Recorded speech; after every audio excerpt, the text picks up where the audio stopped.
주님의 이름으로 사랑하고 축복합니다.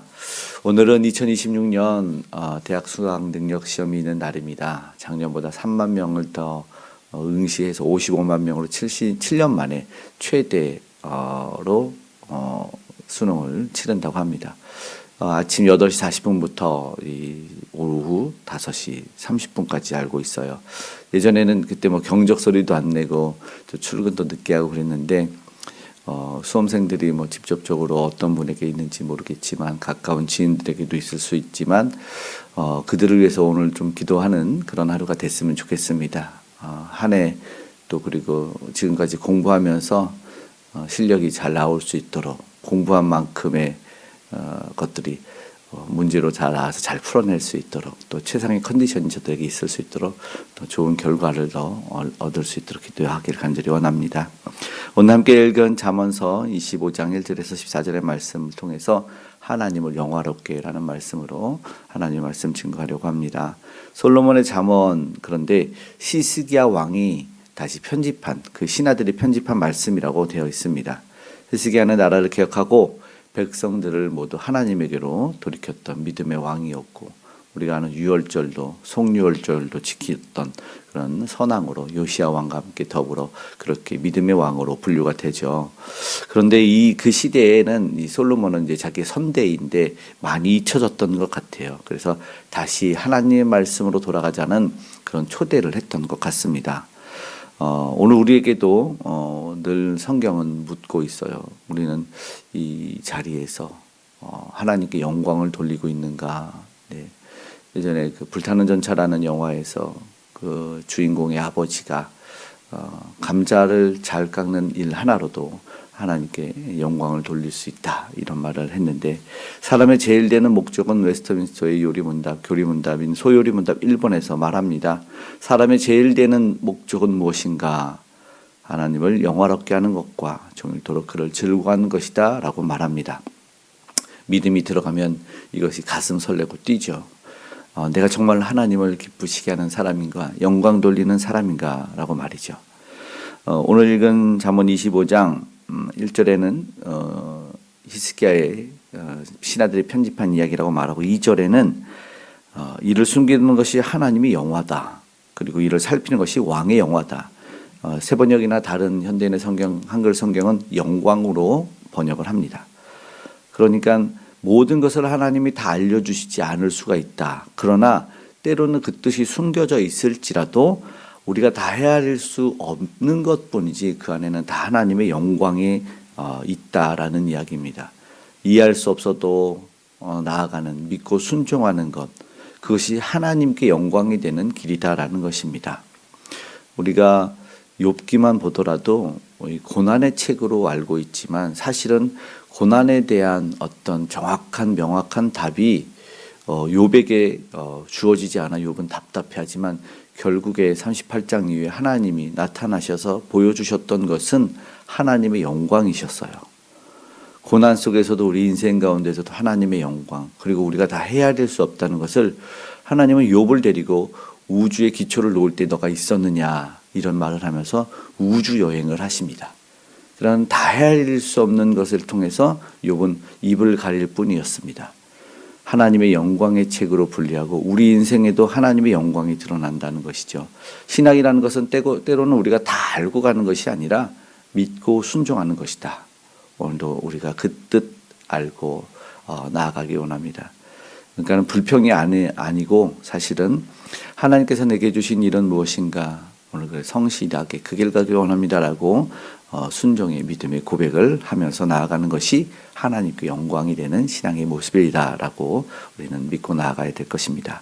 왕의 영광, 이를 살피는 것이 왕의 영화다. 그러면서 3절의 말씀 그렇게 직접적으로 하는데 읽어보겠습니다. 하늘의 높음과 땅의 깊음 같이 왕의 마음을 헤아릴 수 없느니라. 하나님께서 이 땅의 질서를 놓으시고 오늘도 통치하고 운영하시고 그 안정을 위해서 하나님이 지도자들을 세우셨습니다. 믿음의 사람들은 그래서 그 지도자를 하나님의 주신 권세로 인정을 하고 살아갑니다. 근데 그들이 완전해서가 아니고 하나님이 주신 것이기 때문에 우리는 존중하고 그들도 존중을 받아야 되죠. 지도자의 영화를 살피는 것이 무엇일까? 책임 있게 다스리는 데 있습니다. 우리 백성들은 그들을 위해서 기도하고 지도자는 진리와 정의로 나라와 공동체를 세우는 일을 해야 될 것입니다. 그것이 하나님께 영광을 돌리는 것이고 그럴 때 공동체가 견고히 서가는 것을 우리도 보게 됩니다.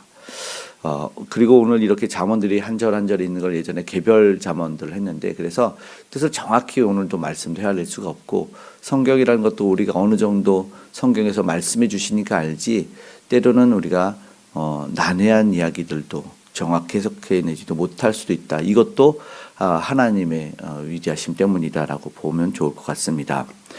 악을 제거하라고 말합니다. 그 공의 가운데 은에서 4절에 찌꺼기를 제하라라고 말하는 것은 은은 정결하게 해야지 아름다운 그릇이 된다는 것이죠.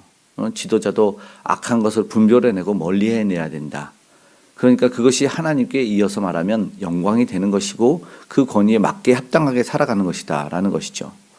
어떤 이가 뜨거운 불에서 계속 은을 정련하고 정결해야 하니까 이 사람이 물어봤답니다. 언제까지 할 거냐? 언제까지 그걸 정결하는 것을 해야 되느냐 그랬더니 그 장인이 은에서 내 얼굴이 비칠 때까지다 라고 말을 했다는 것이죠. 그래서 하나님이 우리를 정결하게 하시는 이유도 그거 같아요. 우리 안에서 우리의 삶에서 하나님이 드러나고 비춰질 때까지라는 것이죠. 이어서 말하는 것은 왕 앞에서 악한 자를 제하라 그랬죠. 아첨하는 자, 불의를 주장하는 자를 가까이 하면 명예가 공동체의 신뢰가 무너진다는 것이죠. 우리도 마찬가지죠. 마음속에 찌꺼기도 있고 또 주위의 사람들을 통해서 나의 이익과 오만이 편견이 제거되어야만 하나님께 합당하게 쓰임받는 그릇이 된다라는 것을 기억하기를 원합니다. 말의 지혜를 이어서 8절부터 12절까지 말합니다. 8절에는 너는 서둘러 다서 다투지 말라. 11절에는 한번 11절 말씀 읽어볼까요? 경우에 합당한 말은 아로 새긴 은쟁반의 금사가 아니라 비유가 이 이미지가 그려지는 비유이죠. 말의 중요성을 거듭 강조하고 있어요. 조급하거나 다투거나 험담 비밀 두서라는 것은 스스로를 해치는 일이기 때문이고 또 어제 내 입술에서 나온 말은 우리가 정말 어떤 말이었을까? 세우는 말일까 무너뜨리는 말일까를 한번 돌아봤으면 좋겠고 그리고 경우에 합당한 말을 하나님이 기뻐하신다면 그 말을 통해서도 하나님을 영화롭게 할 수 있구나라는 것이죠. 때를 알고 사랑으로 말하고 필요할 때 책망도 지혜롭게 할 때 그것이 진짜 금사가 같은 귀한 말일 것입니다.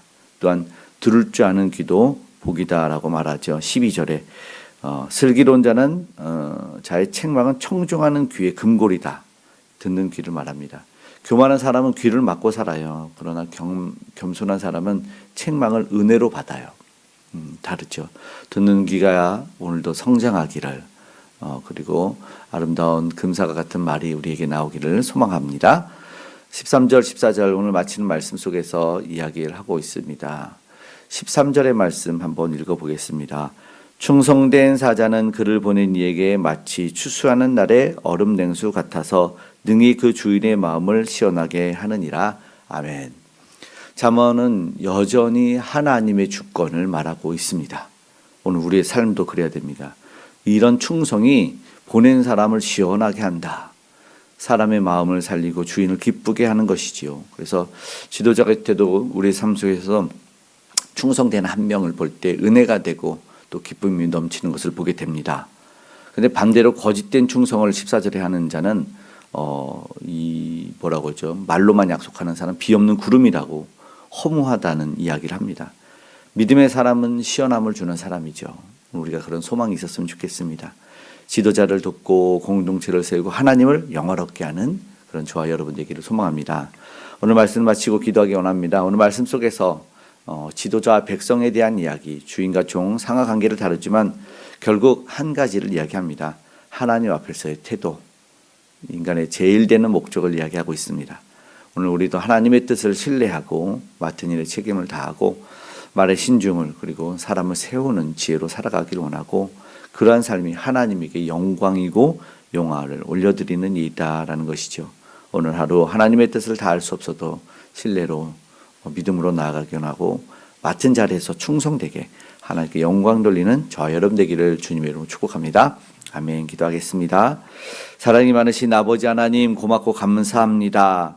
오늘 우리 눈이 다 보지 못하고 다 깨달아 알 수 없을지라도 하나님의 뜻과 아버지 하나님의 사랑의 마음이 숨겨 있다는 것을 알고 이 자리에서 하나님을, 아버지 하나님 변함없이 흔들림 없이 신뢰하는 우리가 되게 도와주시옵소서. 지도자들에게도 은혜를 더하여 주셔서 따르는 자들에게도 하나님 은혜를 주셔서 그 영광 드러내게 하여 주시옵고, 오늘 우리의 말과 행실 속에서도 하나님의 영광이 드러나는 아버지 은혜가 있게 하여 주시옵소서. 우리의 마음속에 찌꺼기를 제거하기를 원합니다. 아버지의 금사과처럼 합당한 말을 하는 우리가 될 수 있도록 은혜를 더하여 주시옵고, 우리 입에서 우리의 삶에서 예수 그리스도가 비춰지게 하시고 예수 그리스도의 향내가 나게 하여 주시옵소서. 특별히 선교사님들에게 그러한 일이 있게 하셔서 많은 영혼 뭇백성들이 땅끝까지 우리 주님에게로 돌아오는 역사가 일어나게 하여 주시고, 오늘도 하나님의 아름다운 나라가 확장되게 하여 주시옵소서. 오늘도 소망합니다. 하나님을 경외하고 두려워하며 아버지 하나님께서 맡겨주신 일 잘 감당하는 모든 위정자들 되게 하여 주시옵고, 우리 믿음의 사람들도 그 빛을 발할 수 있도록 도와주시옵소서. 아름다운 은혜의 복음이 흘러가기를 원하되, 특별히 아버지 북녘으로 흘러가 아름다운 복음의 통일로 나타날 수 있도록 역사하여 주시옵소서. 지하교회 성도들, 아버지 조금 믿음이지만 붙잡고 사는 아버지 하나님 그들을 기억하여 주시옵고, 또 하나님 우리 다음 세대도 아버지 하나님 미전도 종족이라는 소리를 듣지 아니하도록 아버지 저들의 신앙 가운데 성장할 수 있도록 하나님 은혜를 내려 주시옵고, 가르치는 이들에게도 하나님의 참다운 덕이 아버지 하나님 영화로움이 나타날 수 있도록 역사하여 주시옵소서. 오늘 우리의 삶 가운데 동행하신 하나님이 우리의 곤고함과 문제와 아픔과 질병을 떠나가게 하여 주시옵소서. 모든 남이 사라지고 질병과 바이러스가 떠나지고 어긋났던 곳이 죄에 맞춰지는 아버지 새살이 나는 역사가 일어나게 하여 주시옵소서. 주님 은혜를 베풀어 주시옵소서. 능치 못하심이 없는 아버지 하나님, 오늘도 동행하시니 아버지 감사합니다. 오늘 수능 아버지 하나님 시험을 치르는 모든 수험생들과 함께하여 주시고 그 관계자들과도 함께하여 주시옵소서. 열심히 노력한 만큼 공부한 만큼의 아버지 좋은 결과를 허락하여 주시옵고, 최상의 컨디션을 더하여 주시고 저들에게 아버지 하나님 방해가 없도록 아버지께서 도와주시는 은혜를 허락하여 주시옵소서. 오늘의 삶에도 함께 하시고 우리의 기도에 응답하시는 주께 감사드리며 고마우신 예수님의 이름으로 기도드리옵나이다. 아멘.